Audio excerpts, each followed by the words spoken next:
Hello and welcome to the Dragon and Bear Show, or as it's named today, the Dragon Show, because, today's movie we're going to be covering, well, I'm going to be covering it today, he's doing it tomorrow, is actually split into two. And that is, of course, Pokemon The Movie Black, Victini and Reshiram. I'm going to try my best to do it as least spoilery as possible. So then he has the actual spoiler one tomorrow. So we'll see how this goes. Just to get straight to the point here, for me, the black and white gen in general, which is obviously Gen 5, is probably my least favourite generation.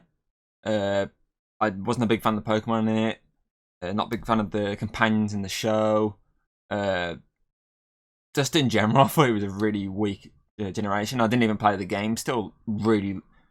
Oh, the games had to be in the Sun and Moon gen by that point. And I didn't even pay for the games. Alex, good man, gave me the games, and I'm pretty sure it was the black versions I played of both of them, or it might have been black and then white too.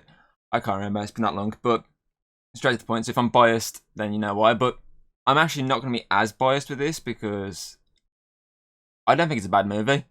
When we were talking about doing this, I was like, okay, not going to be looking forward to this sort of gen.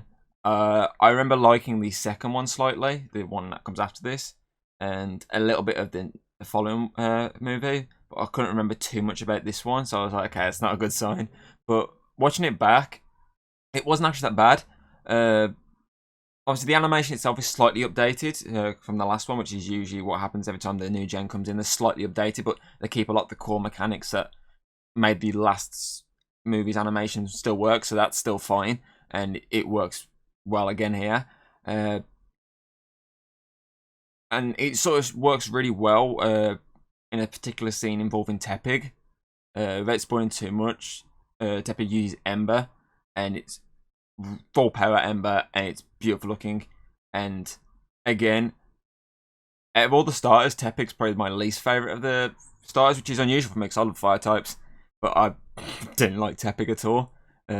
Didn't really like Oshawott. Only Snipe is the one that stood out really, barely. But I really liked this scene with Tepig. It showed his full strength at the max, and it was really well lit and well animated. So even when a film isn't the best, the animation, if that's at its top notch, then it levels it out and makes that scene look even better. But I don't hate this film, so I can't really complain and use that example, but I am, so fuck it. My show today, Alex isn't here. For fans like me and Alex who love the montages within the first like 10, 15, 20 minutes, something like that, where the theme song of the show kicks in, there's like a battle, and you see loads of Pokemon fighting, or you just see like a montage in general with the music. There's one in this movie, and it shows off just like the first Diamond and Pearl movie and a few of the other ones. The first one's the gen. It shows off the full evolutions of the starter Pokemon. So that's a really cool thing to see. It's a decent montage in general, accompanied by the black and white theme song. The extended version, of course, as they usually do.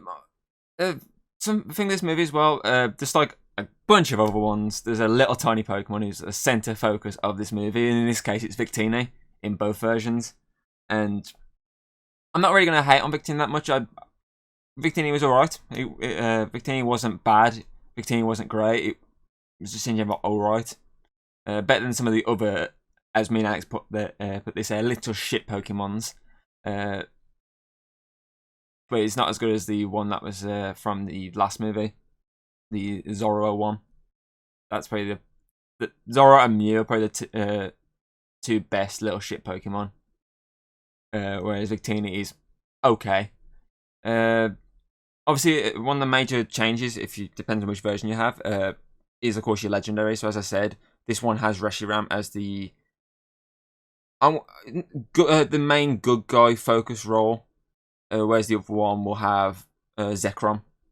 So that's the thing I like with this, is that they did the smart thing of splitting into two. Though obviously, if you watch the one, you're not really gonna watch the other one straight away because you're just watching the same movie pretty much. But when you do get to watch it again, you get to see this other legendary in a different light as well. So obviously you watch the main star in this obviously go one way, and then you get to see it go another way in that version. And the same goes for the other legendary, because the main legendary in both, I believe it should be the same, only really comes into it in the final act, whereas the other legendary is in it from bits and bobs throughout most of the movie.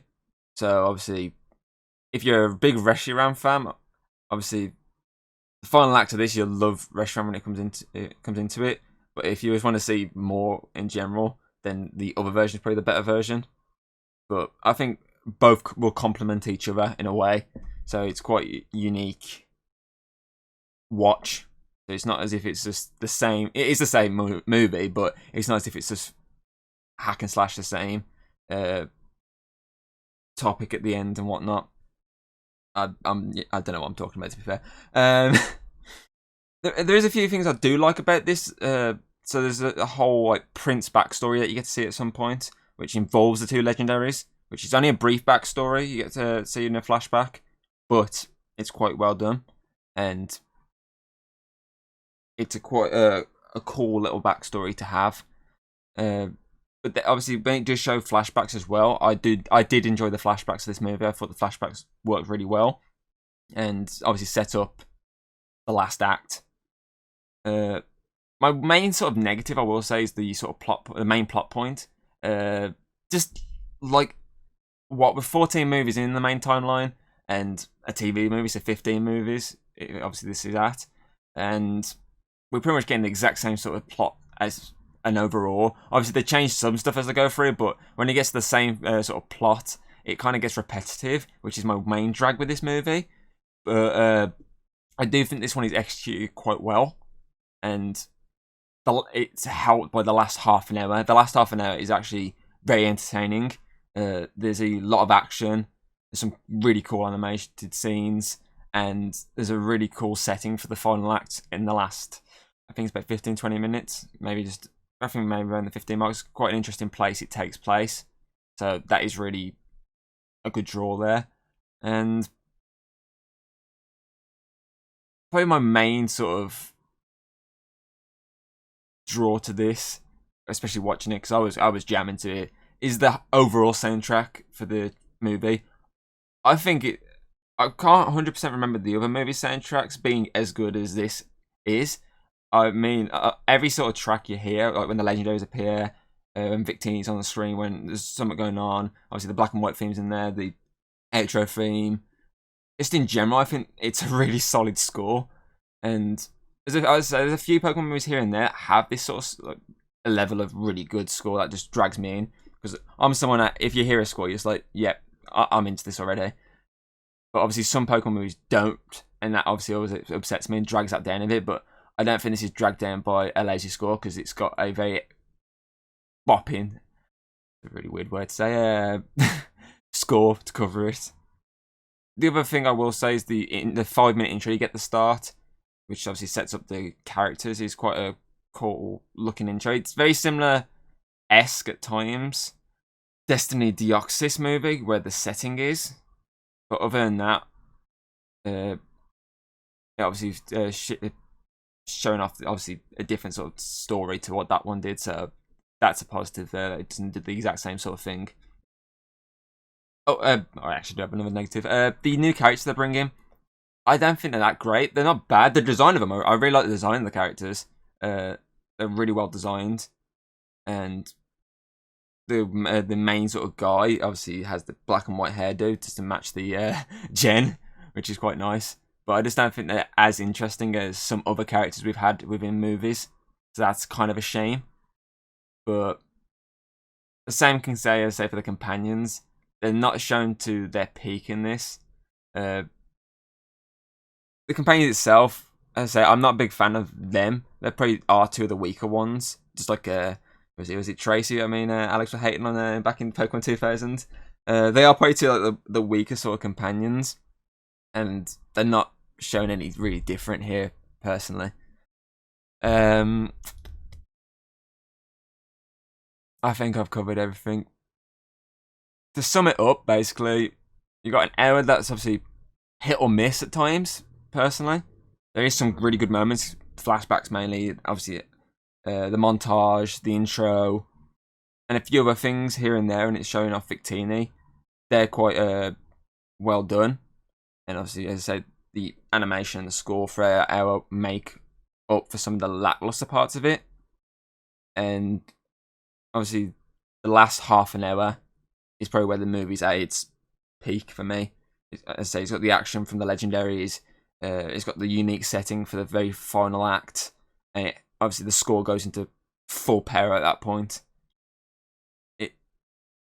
It's probably my favorite part of the movie. So I think overall this movie would be like a 3, but I've just for the score because I really liked it, and I'd probably kick myself in the nuts if I didn't give a film that focused on 2 dragon type Legendaries a bit higher than that. So I feel like 3.5 Typhlosions is where this movie's at. It's very similar to the Giratina movie for me.